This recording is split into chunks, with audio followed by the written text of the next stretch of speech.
अंजनापुर नामक एक सुंदर गांव था। उस गांव में चंटी नामक एक आदमी एक छोटे घर में रहता था। वो घर के यहाँ ही सब्जियों को उगा के उन्हें गांव में बेचता था। वो बहुत ही अच्छा इंसान था और इतना ही नहीं, उसे तरबूज से बहुत प्यार था, इसीलिए वो हमेशा तरबूज बहुत खरीदता था। एक दिन वो सब्जियों को मार्केट में बेचने गांव जाता है। सब्जियां सब्जियां, ताजा ताजा सब्जियां, आइए बाबू आइए, घर पे उगाए हुए ताजा ताजा सब्जियां हैं, जल्दी आइए बाबू। उसकी बातें सुनकर वहाँ से गुजर रही एक औरत उसके पास जाती है। 1 केजी टमाटर दे दो बाबू। जी मेम साहब। ऐसे वो टमाटर उस औरत को दे देता है। इतने में उसे कहीं और से एक आवाज सुनाई देती है, तरबूज तरबूज, ताजा ताजा तरबूज, मीठा मीठा तरबूज, एक तरबूज का सिर्फ 50 रुपए, आइए बाबू आइए। अरे लगता है यही कहीं तरबूज कोई बेच रहा है, मुझे जल्दी वहां जाना होगा और पता लगाना होगा कि कौन तरबूज बेच रहा है। ये सोचकर वो अपने आसपास देखते रहता है। इतने में उसे दूर में एक आदमी दिखाई देता है जो तरबूज बेच रहा है। गर्मी का मौसम आ गया, तो इसका मतलब ये है कि मेरे पसंदीदा तरबूज वापस आ गए हैं। मुझे बिना देरी के जल्दी वहां जाकर तरबूज खरीदना होगा और आज से हर रोज मैं तरबूज खरीदूंगा। हाँ, ये फैसला करके वो खुशी खुशी उस तरबूज की दुकान की ओर बढ़ने लगता है। एक तरबूज का सिर्फ 50 रुपए है साहब, लीजिए। 2 तरबूज 80 में दे दोगे? जी साहब लीजिए। ये कह के वो आदमी उसे 2 तरबूज देता है। तरबूज खरीदने की खुशी में चंटी ये भी भूल जाता है कि उसके खुद के सब्जियां हैं और वो खुशी खुशी दुकान बंद करके उसके घर चले जाता है तरबूज खाने। तरबूज से बहुत लगाव होने के कारण वो हर रोज सब्जी बेचकर आए हुए पैसों को सिर्फ तरबूज खरीदने में लगा देता था। उसी समय में गांव के सारे अमीर लोग इस डर में जी रहे थे कि अगली बार किसके घर में चोरी होगा, क्योंकि उस समय में चोर बहुत थे और अमीर लोगों के घर में बहुत चोरी करते थे। एक दिन एक अमीर आदमी की पत्नी कीर्तना चोर और चोरी के बारे में सोचते हुए इधर उधर घूमती रहती है। इतने में उसे चंटी दिखाई देता है तरबूज लेके जाते हुए। उसे देख वो सोचती है, अरे इस आदमी का घर तो इस गांव में सबसे छोटा है। अगर मैं अपने गहने, सोना और जेवर इसके घर में डाल दूं तो किसी को शक भी नहीं आएगा और किसी को कभी भी पता नहीं चलेगा। इसके छोटे घर में तो चोर भी नहीं घुसेंगे, तो मेरे गहने सारे सुरक्षित रहेंगे। और क्योंकि ये आदमी अकेले रहता है, मुझे इसके घर में गहने डालने और निकालने में भी कोई दिक्कत नहीं होगा और मुझे उस चोरों के बारे में चिंता करने की कोई जरूरत नहीं पड़ेगी। जैसे ही वो चोर यहाँ से चले जाएंगे, मैं अपने गहने, सोना और जेवर उससे वापस ले लूंगी। हाँ, यही अच्छा तरकीब है। इस सब के होने के बाद जब मैं अपने गहने और जेवर अपने घर वापस लेके जाऊंगी, तब मैं अपने पति को बताऊंगी। मुझे ये सब सुबह के समय में करना होगा, जब चंटी उसके घर से बाहर सब्जी बेचने जाएगा। तब किसी को कोई शक नहीं आएगा, यहाँ तक कि उसे खुद भी पता नहीं चलेगा। ये फैसला करके वो अगले दिन सुबह चंटी के घर के बाहर जाने का इंतजार करती है। जैसे ही वो चला जाता है, वो उसके सारे सोना सब उसके घर लेके जाती है, पर उसे समझ में नहीं आता कि वो सब वो कहाँ छुपाएगी।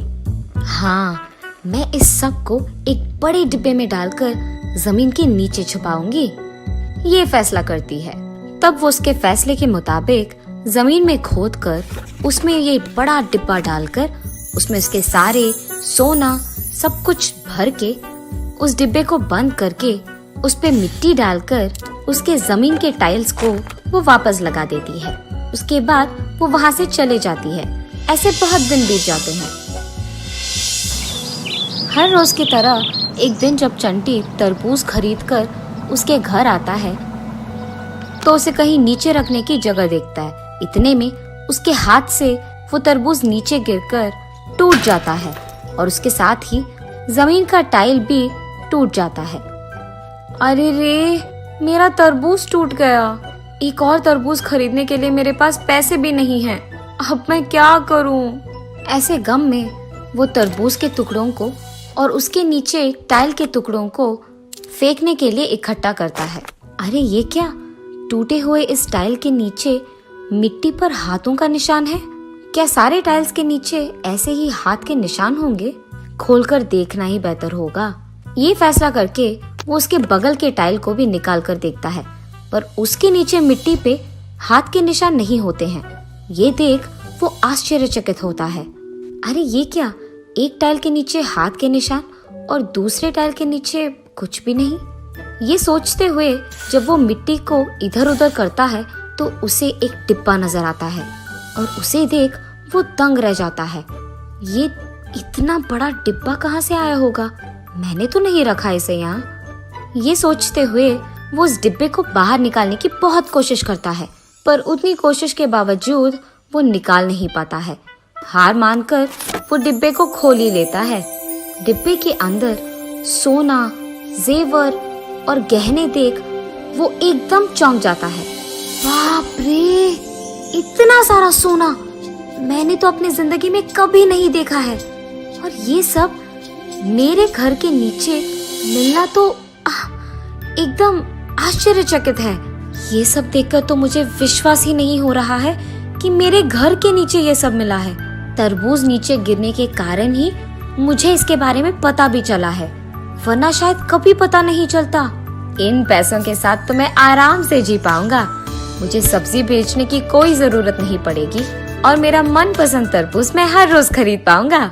लेकिन अगर मैं एक ही बार में बहुत सारे तरबूज खरीदूंगा तो लोगों को मुझ पे शक आ जाएगा। इसलिए मुझे इन पैसों को ध्यान से खर्च करना होगा। और इतना ही नहीं, मुझे इस डिब्बे को यही जमीन के नीचे ही रखना होगा, ताकि कोई अगर मेरे घर आए भी तो उन्हें शक तो नहीं होगा। ये फैसला करके वो कुछ पैसे उस डिब्बे से लेकर उस पे वापस टाइल लगाकर तरबूज खरीदने जाता है। तब से वो हर रोज सब्जियों को बेचना बंद करके सिर्फ तरबूज खरीदते हुए खुशी खुशी जीता है। ऐसे बहुत दिन बीत जाते हैं। एक दिन वो पैसे लेकर तरबूज खरीदने दुकान जाता है। अरे आज तरबूज बहुत कम दिख रहे हैं, क्या बात है? गर्मी का मौसम खत्म होने वाला है ना भाई साहब, इसलिए तरबूज कम ही दिखेंगे ना। अब ज्यादा उगाएंगे भी नहीं कोई भी, तो इनका मिलना कम हो जाएगा। अरे हाँ, अगर गर्मी का मौसम खत्म हो गया तो मैं अब तरबूज खरीद नहीं पाऊंगा, इसीलिए एक तो नहीं बल्कि सारे तरबूज खरीदूंगा मैं। कम से कम इन सारे तरबूजों को तो खा पाऊंगा। आप यही रुकिए भाई साहब, मैं अभी घर जाकर कुछ और पैसे लेकर आऊंगा। इस सारे तरबूजों को मैं ही खरीदूंगा, आप किसी को ये तरबूज नहीं बेचेंगे, ठीक है? अपने चारों ओर देखे बिना चंटी ये कहकर वहाँ से जल्दी चले जाता है। ये सब वही मौजूद एक अमीर आदमी सुन लेता है। हाँ, सब्जियां बेचकर आए हुए पैसों से एक तो तरबूज खरीदने वाले चंटी के पास इतने सारे पैसे कहाँ से आ गए कि वो सारे दुकान में मौजूद तरबूज खरीद पाए? दाल में कुछ तो काला है, इसलिए मैं इसका पीछा करके इसके घर तक जाऊंगा और देखूंगा कि इसे इतने सारे पैसे कहाँ से आ रहे हैं। उसके फैसले के मुताबिक ही वो चंटी को दिखे बिना उसका पीछा करके उसके घर पहुंचकर खिड़की से वो जो भी कर रहा है देख लेता है। इसका घर दिखने में इतना छोटा है, मगर इसके घर के अंदर इतने बड़े डिब्बे में बहुत सारा सोना और पैसा है। ये मुमकिन कैसे हो सकता है? उसे इतने सारे पैसे कहाँ से मिल रहे होंगे? लगातार पैसे निकालने के बाद भी वो डिब्बा बिल्कुल भरा दिख रहा है। मतलब क्या वो एक जादुई डिब्बा है? इसके घर के बाहर जाने के बाद मुझे तुरंत उस डिब्बे को खोलकर देखना ही होगा। थोड़ी देर बाद उस डिब्बे से पैसे लेकर चंटी तरबूज खरीदने दुकान जाता है और उसके जाने के तुरंत बाद अमीर आदमी चंटी के घर में घुसकर उसके डिब्बे को खोलकर देख लेता है। उतने सारे पैसे को देख वो बहुत खुश हो जाता है और उस डिब्बे को उठाने की बहुत कोशिश करता है, पर डिब्बा भारी होने के कारण नहीं आता है। जितना भी कोशिश करूं, इस डिब्बे को मैं उठा नहीं पाऊंगा। इससे बेहतर यही है कि इस सारे पैसे को मैं लेकर जाऊं यहाँ से।